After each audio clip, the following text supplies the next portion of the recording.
Bonjour à tous, j'espère que vous allez bien. Aujourd'hui, je reviens avec un nouvel épisode pour vous parler d'un sujet qui, moi, me touche particulièrement parce que j'ai vécu plusieurs phases difficiles durant mon cheminement d'entrepreneur durant ces 7 dernières années. Et j'ai vécu souvent des périodes d'épuisement, de démotivation. Et en fait, avec du recul, je me suis rendu compte que toutes ces phases-là, elles avaient un sens pour moi, pour mon business, et qu'elles m'aidaient à aller vers ce que j'avais envie profondément de créer et de construire avec mon activité. Donc aujourd'hui, le thème de ce podcast, c'est justement d'aller explorer un petit peu les causes profondes si tu te sens épuisé, démotivé par ton business aujourd'hui.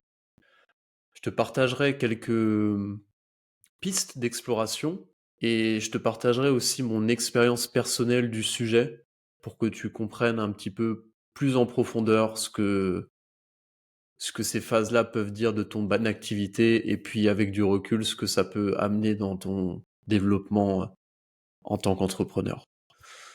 Moi, ça m'est arrivé 2 fois, j'ai 2 exemples qui me viennent. La première fois, ça m'est arrivé dans ma première grosse activité entrepreneuriale où j'ai développé une start-up durant 4 ans, donc une start-up qui s'appelait Doors, avant Rocambole. Et en fait, juste avant la revente de cette start-up, euh, je me sentais profondément épuisé, désaligné. Et en fait, j'ai compris plus tard pourquoi.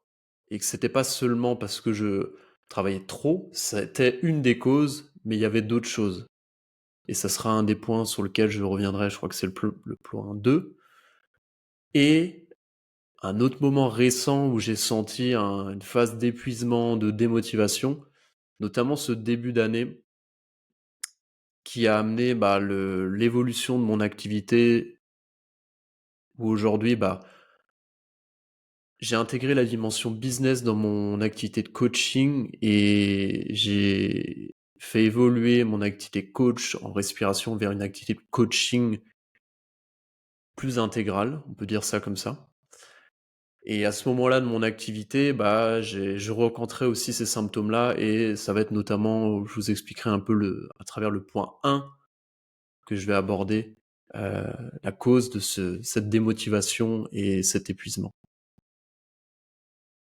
En tout cas, vraiment, l'intention de ce podcast aujourd'hui, c'est d'être tout à fait transparent avec vous, d'aller en profondeur sur les causes de l'épuisement et de la démotivation dans le business, mais c'est aussi vous amener un regard nouveau sur ces symptômes et au lieu de, comme on le fait souvent, de les combattre, ces symptômes, et essayer de les éteindre, comme c'est le cas dans la plupart des méthodes, processus thérapeutiques dans notre société, c'est plutôt une invitation que je vous invite à aller explorer pour vous poser les bonnes questions et voir ce qui aujourd'hui n'est peut-être pas juste pour vous et qui a besoin d'évoluer. Alors on va rentrer dans le vif du sujet après cette grosse intro où je voulais poser le cadre, poser l'intention et expliquer vraiment pourquoi je faisais cet épisode, parce que pour moi c'est toujours important de poser cette intention. Pour moi, j'ai identifié qu'il y avait 4 grandes causes fréquentes d'épuisement et de manque de motivation par rapport à son business quand on est entrepreneur. Donc ça part vraiment de mon expérience à moi, de plus de 7 ans d'entrepreneuriat, avec plus de 3 business différents. Ça part aussi de mes différents coachings et mentoring que j'ai pu avoir avec une centaine d'entrepreneurs maintenant depuis 7 ans. Et je vais vous partager ces 4 causes fréquentes. Alors, la première cause fréquente que moi je vois souvent, et je pense que c'est sans doute une des plus grosses causes de démotivation et d'épuisement quand on est entrepreneur et que on se sent démotivé par son business, c'est qu'en fait, votre activité ne fonctionne pas comme vous voulez et vous n'avez pas assez de clients pour vivre de cette activité. Ouais, ça peut paraître évident, mais moi j'ai observé que dans le monde de l'entrepreneuriat, on se voile souvent la face par rapport à ce point-là, particulièrement quand on bosse en tant que coach, accompagnant, dans le domaine du bien-être, et cetera. Parce que, on pen on va aller chercher des causes plus subtiles pour expliquer qu'on est fatigué, qu'on est épuisé, et cetera. Hem, Parce qu'en fait, on est intéressé par la santé, et cetera. On va aller imaginer que c'est la surcharge de stress, on va imaginer que potentiellement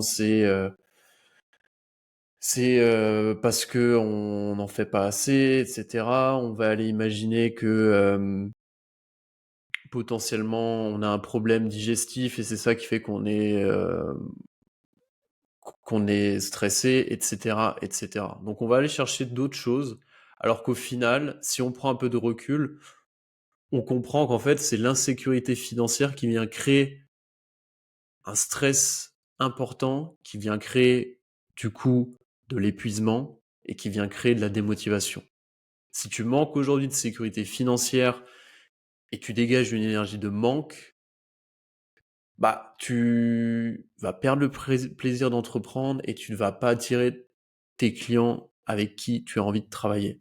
Ça peut vraiment paraître évident, mais malheureusement, je vois beaucoup d'entrepreneurs et coachs aujourd'hui se voiler leur face sur leur situation économique et financière. Et c'était aussi mon cas pendant des années, avant que je prenne les devants et que je me pose sérieusement en me posant la question de qu'est-ce que j'ai envie de faire, mais aussi qu'est-ce que le marché veut et qu'est-ce que les gens ont envie d'acheter. Si vous ne posez pas cette question, et vous partez seulement dans vos imaginations, vos idées cool, ce que vous pensez être bien, mais personne ne veut l'acheter, malheureusement, vous allez jamais pouvoir créer un business qui vous permet de vivre, qui vous permet d'avoir de l'impact dans la vie des gens. Et si vous restez, simplement dans votre idée de créer quelque chose qui fait que du sens pour vous, mais qui n'intéresse personne, en fait, vous allez rester dans une situation où votre activité, elle va pas décoller, simplement.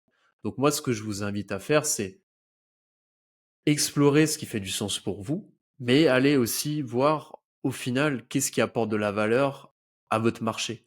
J'ai fait plusieurs épisodes, je les ai pas en tête, mais sur le positionnement, sur le client idéal.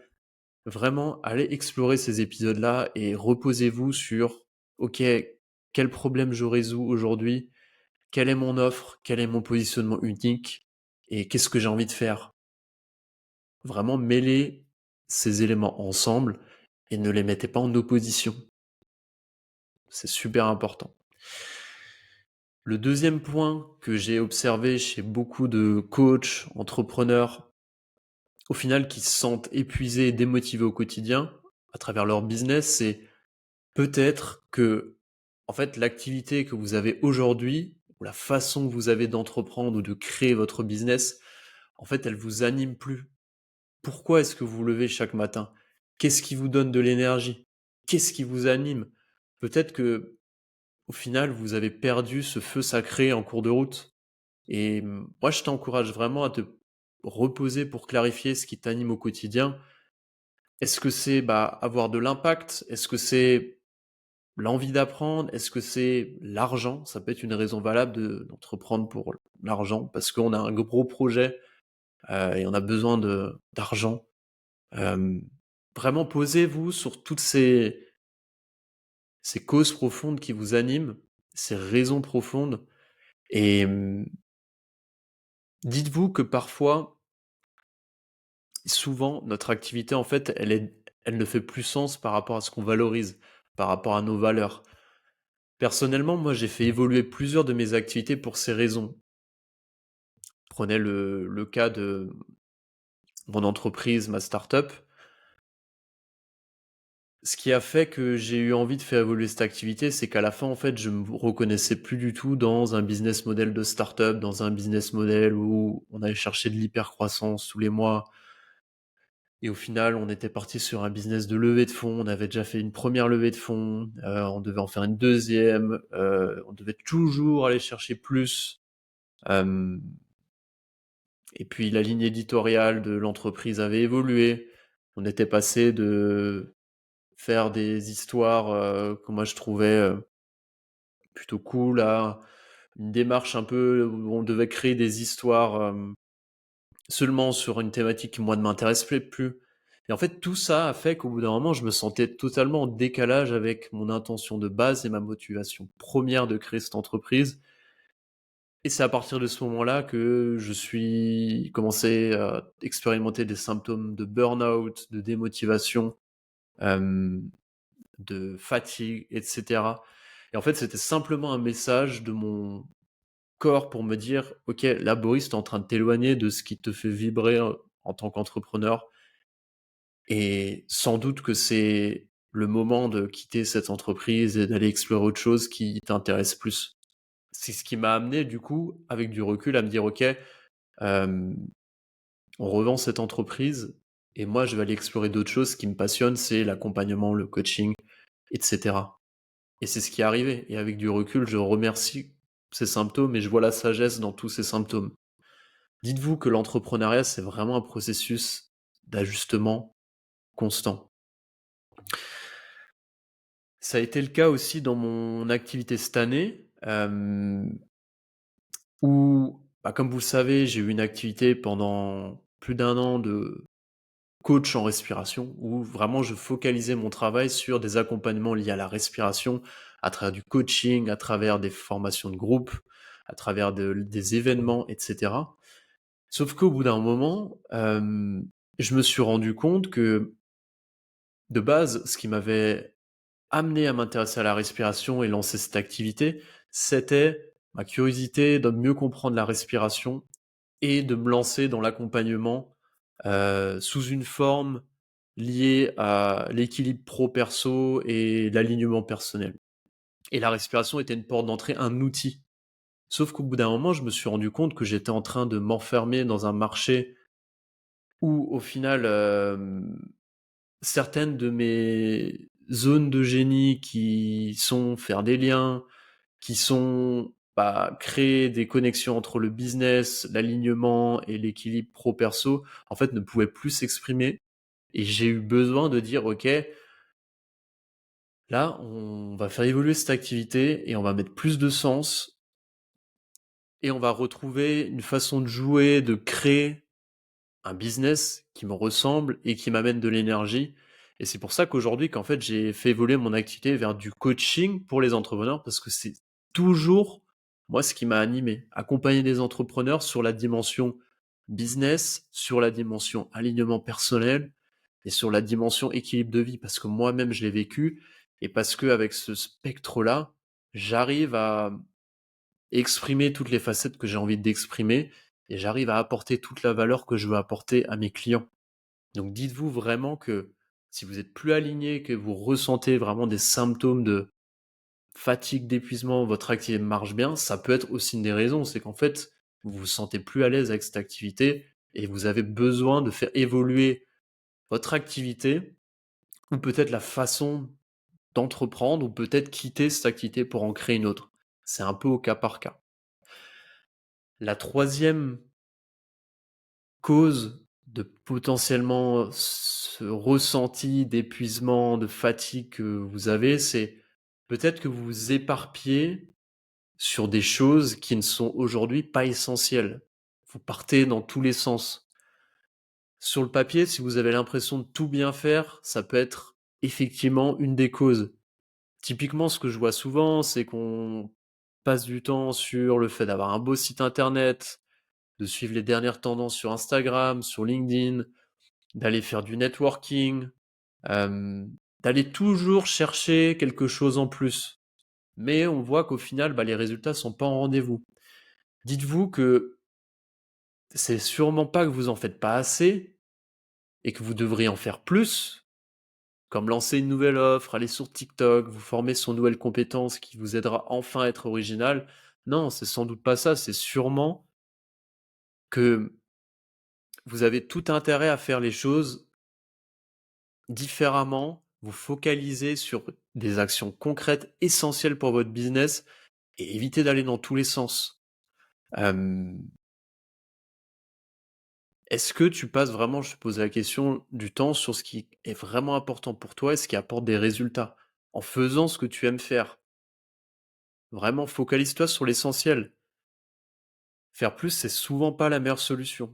Moi, ce que je recommande par rapport à ce sujet, qu'on soit dans une phase de démarrage d'activité ou qu'on soit dans une phase où, en fait, on a une activité qui marche, on a déjà des clients, mais on voit qu'on est bloqué à un palier.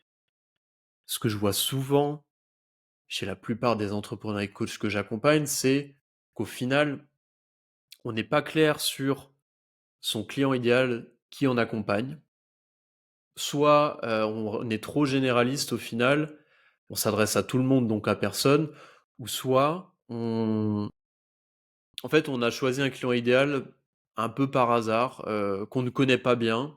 On n'a aucun avantage entre guillemets «concurrentiel» sur le marché en ayant choisi ce client idéal, mais on a entendu que c'était une bonne cible, donc on l'a pris et en fait, ça nous intéresse pas trop, mais ce qui va amener un on va pas être bon dans ce qu'on fait et potentiellement, en fait, on va juste se, en fait, on va tout doucement se désintéresser de ce qu'on fait, donc ça n'a pas vraiment d'intérêt. Donc ça, c'est souvent un truc que moi je vois. Donc choisissez un client idéal qui fait sens pour vous, qui a une vraie douleur et qui a envie de travailler avec vous parce que vous avez un avantage concurrentiel. Autre point que je vois sur les choses essentielles à faire, créer une offre simple et irrésistible. Une offre qui va transformer vos clients sur du temps long et une offre qui propose au début, moi ce que je recommande, des coachings individuels ou des accompagnements individuels sur plusieurs mois qui sont à un certain prix qui vient honorer votre valeur. Le prix, c'est un sujet que je traiterai dans un autre épisode sûrement, mais dites-vous bien que c'est vous qui le fixez en fonction de ce que vous semblez juste. Et souvent, ce que je vois, le syndrome classique, c'est qu'au final, bah, on a une offre qui marche pas bien parce que notre positionnement n'est pas terrible. Donc, on va lancer d'abord des petites formations en ligne, pas trop chères. On aura un peu de consultation à la séance, pas trop cher. On va faire des événements, etc. Et on va multiplier les offres. Mais c'est vraiment quand on est démarre ou quand on est dans une activité où on n'a pas encore trouvé la stabilité financière, c'est vraiment la pire des choses à faire parce qu'on va disperser son temps, son énergie, et en fait, notre client idéal va pas vraiment comprendre ce qu'on fait. Autre chose que je vous recommande, focalisez-vous sur un réseau social, voire 2 réseaux sociaux et postez du contenu régulièrement, plusieurs fois par semaine et prospectez parmi les gens qui interagissent avec votre contenu. Évitez d'aller sur toutes les plateformes, hem, de faire du à peu près partout. Focalisez plutôt sur une plateforme, vous, qui vous inspire, où vous vous sentez à l'aise et focalisez-vous plusieurs mois sur cette plateforme pour avoir des résultats. C'est vraiment important. Donc, est-ce que vous faites tout ça aujourd'hui? Si vous ne le faites pas ou si vous êtes sur trop de choses à la fois, moi je vous invite à vraiment vous poser et à essayer d'avoir une approche minimaliste sur votre offre, votre produit et vos actions qui vont vous amener du business. Le quatrième point que je voudrais vous partager aujourd'hui, qui est souvent une des causes aussi qui est en lien avec ce que je viens de développer tout à l'heure, c'est que au final, vous êtes peut-être épuisé et fatigué, vous manquez de motivation parce que vous manquez de clarté, bah, sur le problème que vous réglez sur votre marché. Comme je disais, bah, vous êtes, aujourd'hui généraliste, vous aidez tout le monde et en fait, vous avez pas bien identifié ce que vous apportez au marché. Vous êtes, sans doute, en fait, sur, un problème qui n'existe pas ou que les gens ne veulent pas payer parce qu'en fait, ils ont pas vraiment ce problème. Vous êtes potentiellement sur ce qu'on appelle une activité où vous proposez une vitamine versus un antidouleur. Même si je suis pas tout à fait à l'aise sur cette notion, mais vous voyez l'idée, c'est de se dire que, en fait, vous proposez quelque chose où les gens n'ont pas déjà investi de l'argent sur la résolution de ce problème-là spécifique. Ils ont ils ne comprennent pas ce que vous faites, parce que c'est trop abstrait. Hem, donc en fait, ils veulent pas investir du temps et de l'argent parce qu'en fait, ça semble futile. Je vais prendre mon cas de la respiration. J'ai commencé avec la respiration, avec des coachings en respiration. Donc en gros, je proposais à des gens, sur plusieurs séances, de venir avec moi et que je leur apprenne la respiration, pour la gestion du stress. OK, sur le papier, ça peut paraître pas mal, mais c'est pas suffisant. Déjà, première chose, c'est que les gens ne comprenaient pas dans mon cas, bah, pourquoi la respiration? Au final, bon, écoute, pourquoi pas? Je vois pas pourquoi j'irais faire un coaching de respiration. Ça me paraît, j'ai un peu du mal à percevoir la valeur, là-dedans. Moi, je respire bien de base, donc je comprends pas trop. Et puis après, typiquement le stress, OK, la gestion du stress, c'est quoi? Qu'est-ce que vous allez amener à travers votre proposition de valeur?